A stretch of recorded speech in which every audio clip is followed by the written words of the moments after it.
In 2023, when nobody seems to be really doing these ranking lists, I'm going to do one anyway. And inspired by having just read the book for the motion picture, I'm ranking all of the Star Trek movies. And as you can see, I've done a ranking based entirely on how I would grade your English homework, should you be one of my students. A, B, and C. A and B is pretty good. C's a passing grade. D, there's you've let yourself down. And F is the sort of abject failure that gets you to do the whole thing over, unless you happen to be making a Star Trek film, in which case you've probably killed the franchise. Let's start with the motion picture, and I'm going to put that in D. Primarily the issue with this is it's just far too long. It's about 2 hours, I think, 2 hours and 16 minutes, which is really, really long when it's so obviously an episode script that's been padded out to that length, and padded out to that length by just being really slow. Really, really slow about a lot of things. These original Star Trek, the original series, the films and the series, for me, it's about Bones, it's about Spock and Kirk, and everybody else are just some people that they know. With this one, there really isn't anything for Bones to do for the most part, and he's sort of dragged into situations where he probably wouldn't be, and it's just those three characters were so key to the original series working that here they don't quite work. And for me, that as much as anything, I know there's like a director's cut or something which has apparently got better special effects, but it's not going to make it a better movie, I'm sorry. So that goes in the D. Wrath of Khan, I'm putting straight into A. I think it's a magnificent film. It just gets everything right. Finally focusing on the right people. Kirk's relationship with the guest stars. Let's remember that Bones, Spock, Kirk, and guest stars.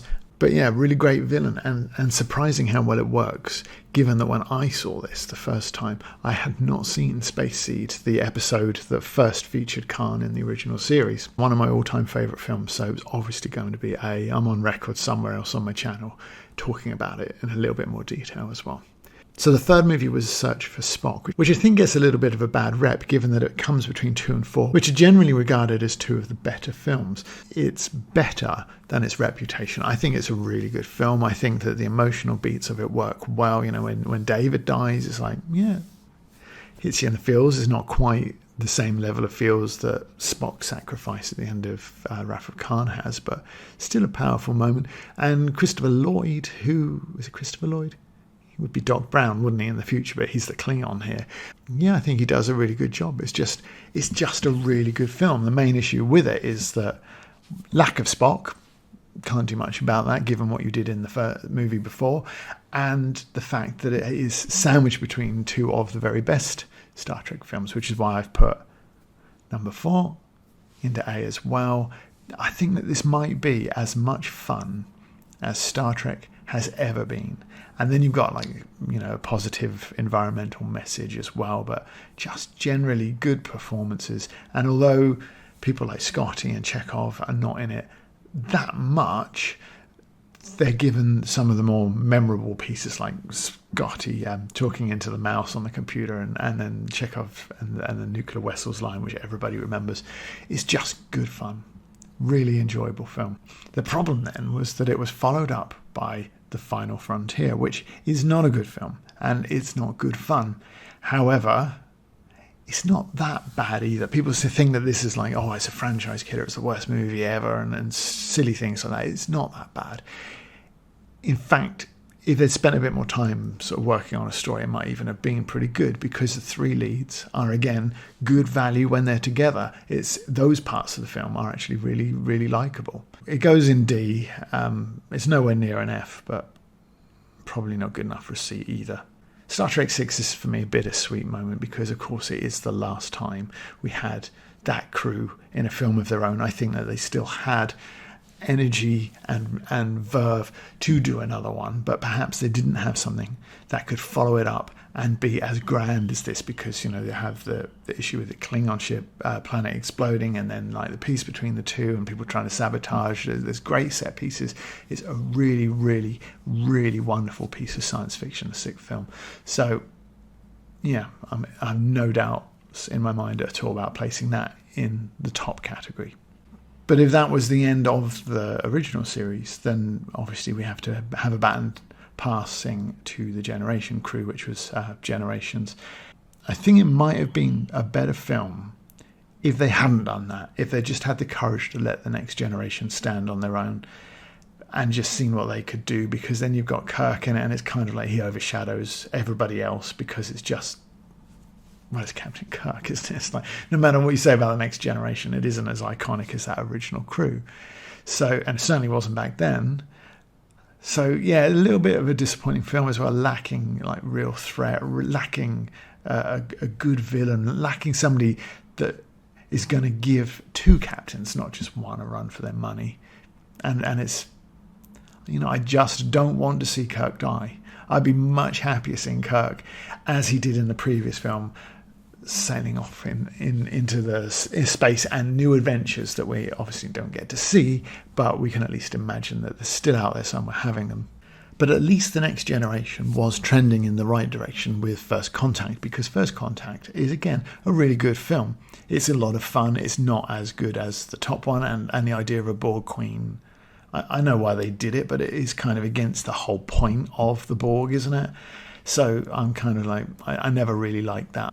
But yeah, it's a decent film, and to see the Vulcans and like breaking the warp barrier in his ship, it's like it's a big sci-fi moment, and it gets its suitable treatment, and the Borg are good value even with the unnecessary Queen. So yeah, that was trending in the right direction. My favourite Next Gen film by a mile, and that's partly because the next one is Insurrection, which is just a catastrophe. It is a really poor film. Issues with pacing and plot. Again, I went to see it with a friend, and we came out and he's like, that felt like watching a TV episode. I don't know why that's in the cinema at all. Well, obviously it was more expensive than a TV episode, but it wasn't any better written. And in fact, it really suffers from having just, like I said about the original crew, it was Bones, Spock and Kirk and their crew. It was always about those three. And I think that when Star Trek The Next Generation began, they had a clearer idea that this was going to be an ensemble and what people's role would be in it. But that sets you up with a problem. In the TV episode, you can go, this one's about Geordi, and go, we haven't got anything for Deanna to do, so we just give Picard a line at the start in his captain's log with Deanna's on doing a training day back at San Francisco Starfleet headquarters, and we've written her out of the episode. We just don't need her. Sorry, Deanna, have a day off. You still get paid probably. But when you have a film, people expect to see everybody. And if your story doesn't have anything for them to do, then it's pretty obvious usually, and quite painful. And that's very much the case with Insurrection. It's also the case with Nemesis, but particularly in Insurrection, you can see them working hard. What is so-and-so doing at this point? What can we give so-and-so to do? But by this point, it was pretty clear that the fans of the series had latched on to Data particularly. Picard was kind of the figurehead, but popular but not liked, if that makes sense. Not liked like people like Data or even Geordi, and Worf. But the problem then they had is that they made Worf class clown. It's like he's a representative of a proud warrior race, and you're making him the butt of the joke, giving him a spot on his nose and stuff like that. It's just like, what are you doing here? It's because they didn't have anything for him to do. What do you need a warrior for? Well, instead they made one out of Beverly Crusher, and that was just embarrassing as well. So Insurrection's a really poor movie, and probably when you look at the other films in D, Insurrection is by far the worst of those. So perhaps an F would have been fair, or perhaps I should have bumped the others up, but Insurrection is the worst of those three so far. And they followed that up with Nemesis, which is hard to put a finger on why it was an utter catastrophe, but it really was a dire film. Really, really, really poor. I disliked it intensely. I remember sitting in the cinema thinking, why is this not over yet? Just end this, because I don't want to watch any more of it. And you look at things like the bit at the beginning of the pirate ship. It's like, you spent, what, £1 million? $1 million on that? 2? Building that set for a couple of gags, and then you don't use it again. at least bring it back as like part of a holodeck thing, so that your initial scene has something to do later on. Otherwise, it's just a sort of throwaway beginning that's not relevant to anything.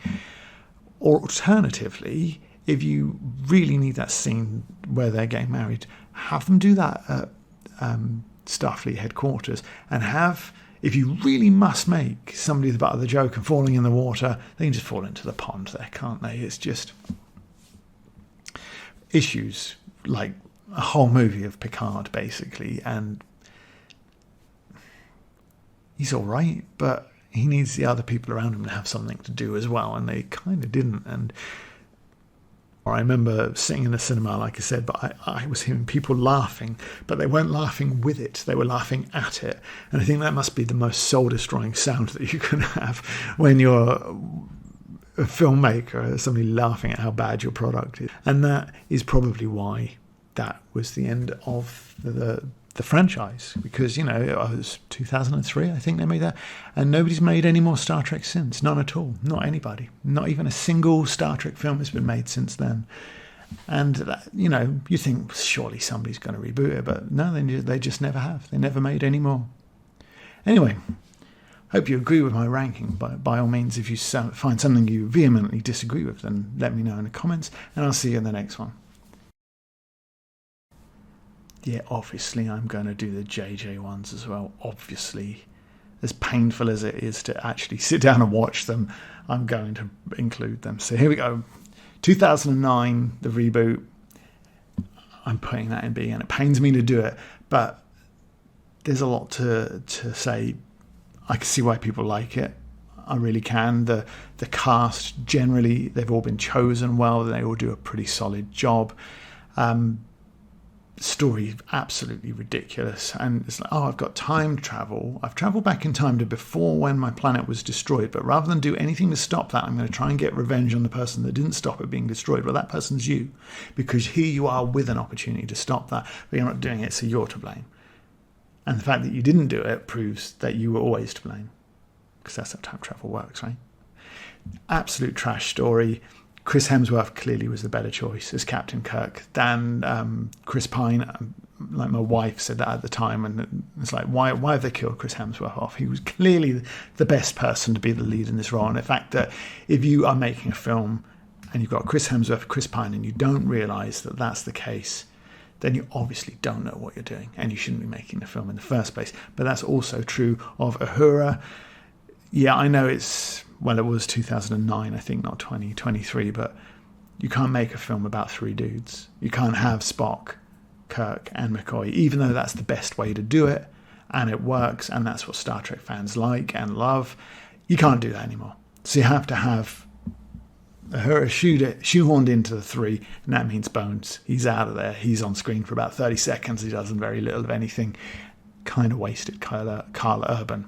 But I kind of understand that's where we are in society. That's where Hollywood most definitely is. They ruined Star Trek, and they made a movie that has enough whoosh and bang about it that most people didn't even notice and just enjoyed it for what it was. It's not utterly unwatchable, and I've put it in B. They followed that up with Into Darkness, which goes straight into F, because if you're not a Star Trek fan, then all this overacting from Benedict Cumberbatch, I'm Khan, and all the rest of that, you'd be like, what is this? But if you are, you'd be like, well, that's not Khan. That's not how he behaves. He was thoughtful and intelligent, yes, and a little bit, psychotic perhaps, but he was a powerful man, not just physically. Whereas in this, it's just running around exploding things, and Bones, even less of that, forget about it, may as well have not turned up. And then you've got on top of that, death no longer matters, because you've got magic triple blood. You just bring you back from the dead. So nobody's going to ever die in Star Trek again. There's no peril ever in Star Trek again. You've completely broken Star Trek. Great job. Oh, and we don't need spaceships anymore, because we can beam onto a spaceship at warp, so we must just be able to beam off around the galaxy now, so we don't need spaceships anymore. So you've broken Star Trek twice. Great job. Then you've got Spock running around, screaming his head off, furious and hyper angry all the time. Bonfire yourself, JJ. You are an absolute twat. A dreadful movie, deserves its F. Killed the franchise stone dead, but they didn't know it yet. Not until they made Star Trek Beyond, anyway. And Star Trek Beyond is the only one of these three that's in any way like a Star Trek film. We've got Kirk, Bones, and Spock. And they actually act like those three people. The only problem is that I know it's directed by one of the guys that did Fast and Furious, and it kind of feels like one of those movies rather than a Star Trek film, but the characters at least are right. But the problem that you have is that they're so determined to make the new girl, I can't remember her name, like Jayla or something like that, they're too determined to make her a big thing, and what that means is that they don't have a villain. It's a decent movie, and I don't think a C is unfair, but it's a shame really that it just came too late. It might well suffer from the same sort of issue that Insurrection does, in that, your set pieces, if this was a TV episode, would have to be a bit smaller, but would it make any difference in terms of spectacle? Yes. But in terms of enjoyability? No. Not unless you are really hoping, when you go and see Star Trek, that you're getting a Transformers movie. So there they all are. That's what they look like in my ranking. When you look at it, you go, maybe that 2009 is too high. But I can't deny that it's enjoyable for what it is. Spectacle, again, Transformers movie. Thanks for watching. And what I said earlier, I'll just repeat, if your ranking is very different to mine, then by all means let me know. In the meantime, I'll see you in the next one. Live long and prosper.